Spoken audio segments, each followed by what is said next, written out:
তোমরা দুজন হুমায়রা, তাই না? আমরা এখন দুই হুমায়রাকে একসাথে পরীক্ষা নিব ইনশাআল্লাহ এখন। আচ্ছা হুমায়রা, প্রথম ছোট হুমায়রা বলবা। জি ধরেন হুমায়রা বলেন তো দা সান অর্থ বলেন, বাংলা অর্থ বলেন। দা সান সূর্যটি বানান করেন, বলেন। হ্যাঁ তারপরটা সান। হ্যাঁ দা সান এ বলতে বুঝে সূর্যটি। দা আর্থ বের করেন। দা আর্থ অর্থ কি হবে বলেন তো? অর্থ কি? দা আর্থ পৃথিবীটি। বানান করেন।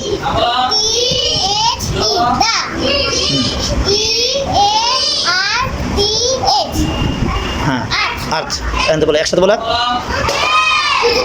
আর দা আর্থ বলতে হবে আবার পুরোটুকু, এখন বাংলা বলতে হবে পৃথিবীটি। দা ব্যাগ বানান করেন।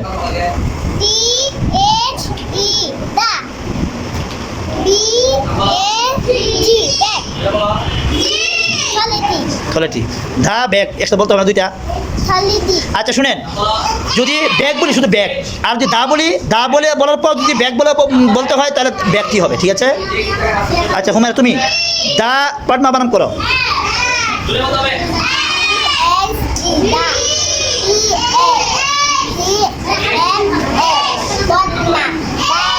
হ্যাঁ পাটমা আগে হবে, PAD পাট, MMA এইভাবে বলতে হবে, ঠিক আছে? দা পাটমা অর্থ বলো।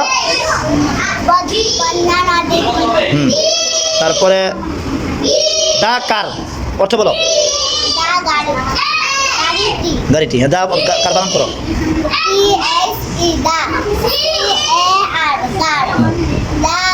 হ্যাঁ অর্থ বলো। যাও মাশাআল্লাহ।